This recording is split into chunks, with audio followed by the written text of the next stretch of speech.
रासायनिक समीकरण के निर्देश या फिर रासायनिक समीकरण को लिखने का तरीका, ठीक है। या फिर इसको दूसरे तरीके से पूछ सकता है आपसे कि रासायनिक समीकरण को लिखते समय कौन कौन से नियम या सावधानी रखनी चाहिए। तो आज हम इस पर पूरा डिटेल विस्तार से पढ़ेंगे। आइए तो देर किस बात की, फटाफट से वीडियो करेंगे स्टार्ट। नोट्स सहित सारी चीजें प्रोवाइड करवाऊंगा। देखिए रासायनिक समीकरण वास्तव में क्या है। तो रासायनिक समीकरण को समझने के लिए दो बातों को आपको अच्छे समझना पड़ेगा। एक तो है अभिकारक, बिल्कुल बेसिक लेवल से ले जाऊंगा, ठीक है, अभिकारक, और दूसरा है उत्पाद, ठीक है। पहला मैंने बोला है अभिकारक और दूसरा बोला है उत्पाद। अच्छा अब ये क्या है, जैसे मैंने आपसे बोला है कि चाय बनाना है, तो चाय बनाने के लिए आप किसका यूज करोगे, एक तो दूध का, ठीक है, प्लस शक्कर प्लस पत्ती, ठीक है, और मिलकर बन गई चाय।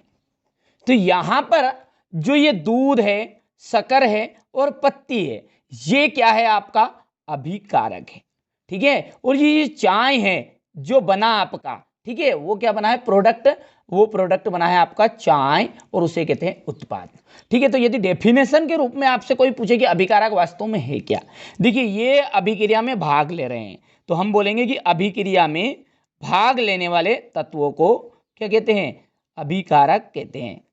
क्या कर रहे हैं, ये अभिक्रिया में भाग ले रहे हैं और ये क्या कर रहे हैं, अभिक्रिया के फलस्वरूप या परिणाम स्वरूप बन रहे हैं। तो अभिक्रिया में भाग लेने वाले तत्वों को अभिकारक और अभिक्रिया के परिणाम स्वरूप बनने वाले तत्वों को उत्पाद कहा जाता है, ठीक है। ये तो मैंने आपको एक देसी अंदाज में बताया, लेकिन अब जब साइंस की लैंग्वेज में आप बोलोगे तो ये जो तरीका है इसको बस सूत्रों के द्वारा लिखते हैं और प्रतीकों के द्वारा लिखते हैं। जैसे दो एग्जांपल लिख रहा हूं मैं आपके सामने, समझ जाना आप, ठीक है। अब यहां पर देखिए पहला लिखा है मैंने C यानी कि कार्बन प्लस O2 यानी ऑक्सीजन, ठीक है, और यहां पर बन गया क्या आपका कार्बन डाइऑक्साइड, ठीक है।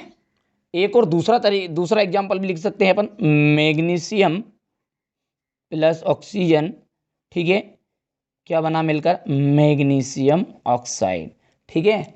यहां से अब बातों को समझने का प्रयास करना है, ठीक है। ये जो अभिक्रिया मैंने दोनों अभिक्रियाएं लिखी जिसमें जो अभिकारक है, ठीक है, वो इस दिशा में है, देख लीजिए, और उत्पाद जो है, ठीक है, वो यहां पर लिखा है। दोनों में आपने समझ लिया, ठीक है। तो यहां से आपको कुछ बातें याद रखनी है, अच्छे से नोट करनी है कि ठीक है, सबसे पहली बात है कि जो ठीक है, जो अभिकारक है और उत्पाद है, ठीक है, इधर वाली दिशा वाले क्या है अभिकारक, ये क्या है आपके उत्पाद है। तो अभिकारक और उत्पाद दोनों में जो परिवर्तन हुआ, ठीक है, यानी कि यहां पर दूध शक्कर और पत्ती से मिलकर क्या बनी, चाय बनी। तो इन दोनों के बीच में आपने एक निशान लगाया और इसको क्या बोलते हैं, तीर का निशान।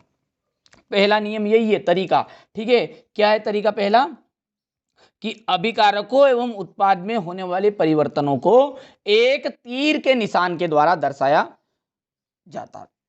अब ये जो तीर का निशान है, इसका सिरा किस तरफ है, सिरा, ये बताइए, सिरा बोलते हैं यानी कि इसका मुंह, ठीक है। तो ये सिरा किस तरफ है, उत्पाद की ओर, ठीक है। हमेशा जो तीर का निशान है उसका सिरा उत्पाद की ओर होगा। मैंने दो बता दिए, बिल्कुल अच्छे समझ में आना चाहिए, ठीक है। क्या बोला है पहला पॉइंट कि ठीक है, अभिकारक और उत्पाद के बीच में क्या लगाते हैं, एक तीर का निशान लगाते हैं। दूसरी बात बताई मैंने कि जो सिरा है तीर का, ठीक है, वो उत्पाद की ओर होता है। तीसरी बात नोट करिएगा, ठीक है, अभिकारक जो देखिए इसे हम कहते हैं LHS साइट, कहते हैं इस साइट को, और इस दिशा को कहते हैं हम RHS साइट, ठीक है, कहते भैया। तो जो LHS है उसे हम यदि हिंदी की बात करें तो इसे कहते हैं बाई ओर, क्या कहते हैं, बाई ओर, यानी कि बाया, ठीक है, और ये दाया, ठीक है। राइट है ना दाया होता है, लेफ्ट है ना कि बाया होता है। तो इसे हम कहेंगे कि जो अभिकारक है उसे किस ओर लिखा जाता है, बाई ओर लिखा जाता है, और उत्पाद को दाई ओर लिखा जाता है। नोट करते जाइएगा, ठीक है। 4 पॉइंट हो गए, एक तो तीसरा पॉइंट हो गया कि बायो लिखते हैं और इसको डायोर लिखते हैं, बस एक अंतिम। ठीक है, यही तरीका है, कोई सा ही समीकरण हो आप लिख सकते हो। ठीक है, दो चार बातें तो हो चुकी है, पांचवी अंतिम जो बात है, ठीक है, इसमें एक वर्ड और यूज होता है उत्प्रेरक। अब ये उत्प्रेरक क्या है? जो अभिक्रिया में भाग नहीं लेता लेकिन अभिक्रिया को पूर्ण कराने में मदद करता है। जैसे इसको आप एक एग्जाम्पल के द्वारा समझिए। जैसे कोई भी एक बच्चा है, स्कूल में बैठे हैं दो चार बच्चे जो भी बैठे हैं, ठीक है, उनमें से जो एक स्टूडेंट है उसको छुट्टी लेनी है। ठीक है, अब उसकी हिम्मत नहीं हो रही साहब कि वो सर को डायरेक्टली बोल दे सर मेरे को छुट्टी चाहिए। ठीक है, तो पीछे से क्या करेगा, दूसरे स्टूडेंट को ठुस्सा मारेगा, तू बोल दे यार कि छुट्टी दे दे सर, ले चल चल बोल दे तू सर को टॉयलेट की छुट्टी मिल जाए। तो यानी कि कहने का मतलब है कि वो अभिक्रिया में भाग नहीं ले रहा है। ठीक है, वो सर से नहीं कहेगा लेकिन वो दूसरे को उत्साह रहा है। ठीक है, उकसा रहा है, ले ले तू बोल दे यार। ठीक है, तो ये जो है वही उत्प्रेरक कहलाता है कि जो अभिक्रिया में भाग नहीं लेता लेकिन उसको पूर्ण करने में मदद करता है। तो ये जो तीर का निशान है इसके ऊपर किसको लिखते हैं? उत्प्रेरक को लिखते हैं। अब ये उत्प्रेरक कुछ भी हो सकता है, प्रकाश हो सकती है, उष्मा हो सकती है, ठीक है, कुछ भी हो सकता है। ठीक है, तो ये चार पांच बातें हैं जो मैंने यहाँ पर देख लीजिए आपको बताई है। ठीक है, फिर इसके बाद में एक दो एग्जाम्पल लिखना सीखेंगे। ठीक है, यहाँ से देखिए ये यानी कि रासायनिक समीकरण को लिखते समय कौन कौन सी सावधानी रखनी चाहिए, कौन से लिखने का तरीका है।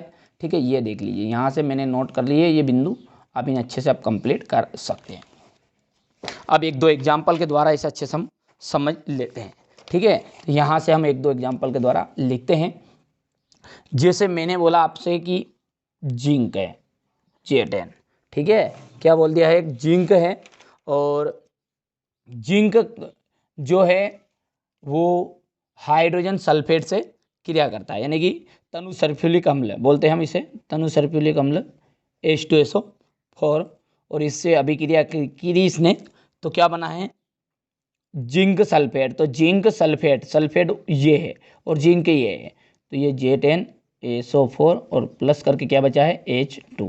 तो बस ये जो तीर का निशान है ये इसका तरीका है, ये अभिकारक है, ये उत्पाद है, बस ये चीज़ें आप याद रखोगे, ध्यान से समझोगे तो रासायनिक समीकरण को लिख सकते हो।